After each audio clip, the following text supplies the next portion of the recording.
Pussy. I'm back again here with another video, and this time we're gonna go ahead and solo a Mega Swampert. So come and join me here. As you guys see, we have a team of Mega Swampert, 2 Cortanas, a Tangrowth, Chestnut, and Roserade. So of course, the main reason why I chose to go ahead and solo this Mega in specific is because of one reason, and that is that Mega Swampert is a double type Pokemon, which is water type and ground type, and both of these types are weak to grass. So meaning that Mega Swampert is double weak to grass. So this is important because for Megas and for also 5-star raids, it's very hard to actually try to do a solo of these type of Pokemon because their stats are just so high, and it's just almost nearly impossible to do a solo unless you have really powerful Pokemon, or also they do have a double weakness such as Swampert. So again, in this case, he's double weak to grass. So what you would want to do is, of course, try to gather up the best grass types that there are out there. And that doesn't just mean, grab the highest CP type of Pokemon and, hope for the best. But it actually does mean to, have a little bit of strategy here because not all Pokemon actually attack the same. And you also need to be aware of the movesets that your Pokemon are going to have, as well as being able to power them up to their full potential. So, again, go to a website. I don't even actually remember the names of the websites, but if I do, go ahead and put them in the description down below. These websites or website will give you the best counter types for every single type in Pokemon Go. So any single type, whether it be water type, ground type, grass type, ghost, fairy, you name it, right? I believe there's about 18 types in Pokemon Go, or I should say just in Pokemon in general.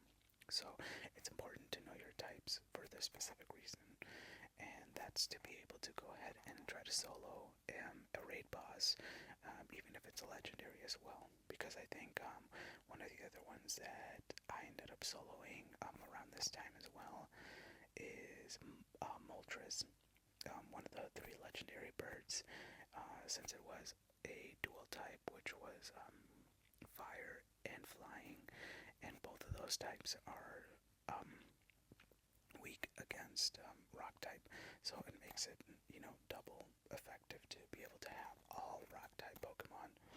But let's go back here to Swampert. So again, that also doesn't mean that it's not going to come out with, it's not just going to be easy without a fight, right? Like, you got to make sure, again, that you have your Pokemon powered up at least to level 40. And in Pokemon Go, level 40 means that it reaches its full potential when you're powering it up with Stardust and Candy.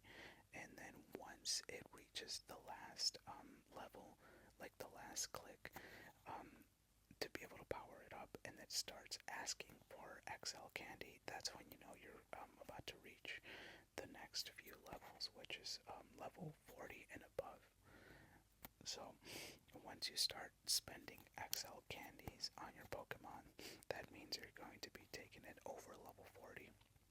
So it's still important to be able to power them up as high as you can, because a lot of these Pokemon that I'm using here in this video are powered up to level 50. So I believe Mega Sceptile isn't powered up to level 50, and that's only because its IVs are not the greatest. But the reason why I powered up that specific Mega Sceptile, or Sceptile I should say, is because it did have the move Frenzy Plant, which is the best move to be able to have in your Mega Sceptile, so I can go ahead and do the most damage. As you guys see, it takes huge chunks of damage to Swampert. So, yeah. So I'll get back to that in just a second.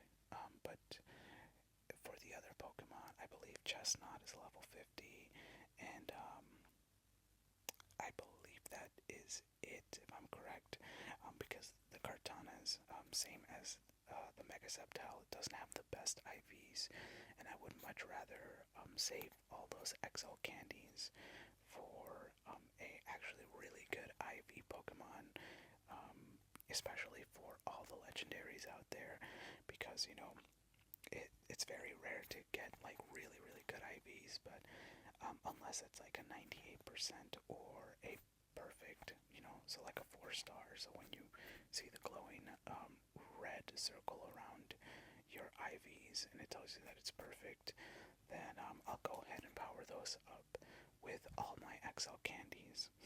But that doesn't mean that you shouldn't power up any other Pokemon if they're not 98% or 4-star, right? At the end of the day, you can do whatever you want with your Pokemon. I have maybe a couple of Pokemon that are powered up. Oh, and that's a surprise right there, a Bonsly that I was able to go ahead and hatch while I was going out for a walk and doing this raid. But yeah, we're gonna go ahead and just do a second Mega Swampert raid here. So, same thing, I'm going to be using the same team. And just going back, I believe Tangrowth and Chestnut are the only two that I have powered up to level 50. And once again, that's mainly because they both are perfect IVs, and both Kartanas are powered up pretty high. I don't think they're at level 40, and if they are, which would be very interesting, but I don't think they are. And then the Roserade is also one of the other top grass type attackers to be able to do the most amount of damage to Mega Swampert. So let's go ahead and get into this second one. And if you guys saw, the IVs weren't that great. Funny thing about doing Mega Solos, or I mean just really hard solo raids for 4-star or even 5-star, for some reason, Pokemon Go just never wants to reward you with the best Pokemon. It tends to give you like really bad IVs. I don't know why. I don't know if Pokemon Go is just a hater when it comes to just trying to solo raids and not give you at least like a shiny. Like, I don't even care if it's a bad IV shiny, but just give me something better than like a 2-star or a very low 3-star, right? I feel like you should be compensated for being able to do a solo raid, right? Like, at least that's just me, right? But I don't know what do you guys think about that.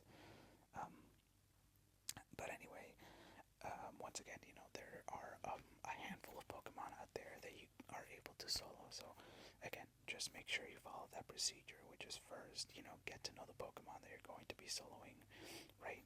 Like, go ahead and look up the types, right? Like, again, in this case, Mega Swampert is grass and ground, so double weak to grass. Or, I'm sorry, it's water and ground, so double weak to grass. So that means gather up your best grass type Pokemon and start powering them up, right?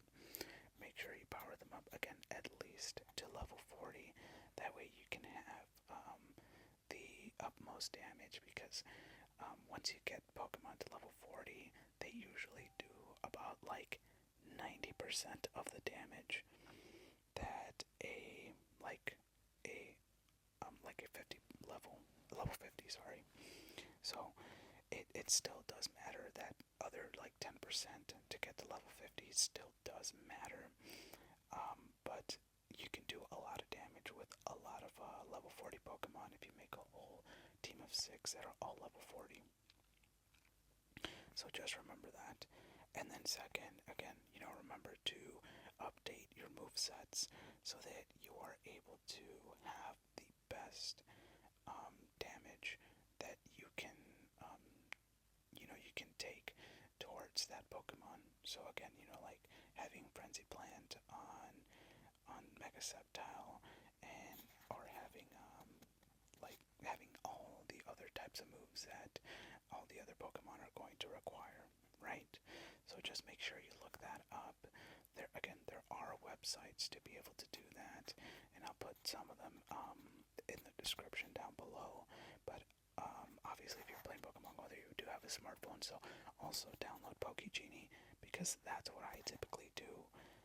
I just go into PokeGenie and you can go ahead and just press the raid boss. So if it's currently in raids, of course it's going to be the current raid bosses, duh, right? But yeah, just go ahead and press on like the counters for that Pokemon, and then just select all Pokemon, and then search up a general list, and then go ahead and put it in your search bar for your Pokemon, and then it will go ahead and bring up the highest CP Pokemon with the best movesets. And if you need to update that, then just make sure you look at PokeGenie or you look at any of the other websites that are available to your disposal for you to be able to change the movesets on your Pokemon. And then lastly, once again, just come in with a little bit of a strategy, because even though I'm over here able to solo a Swampert just by basically tapping and all that, sometimes there are instances where you might need to like use your Mega a few times before you can use the rest of your team. And then maybe I'll do a video where I actually do that method next time.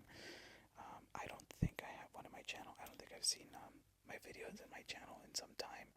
But if I do, then I'll stand corrected. But if I don't, then I'm sure that I'll do some more videos in the future. Just me, doing that method that I'm letting you guys know about. And as we're coming to the home stretch here for this Mega Swampert raid, I just want to once again, say thank you guys. Thank you, everybody who's been here for support. I really appreciate it.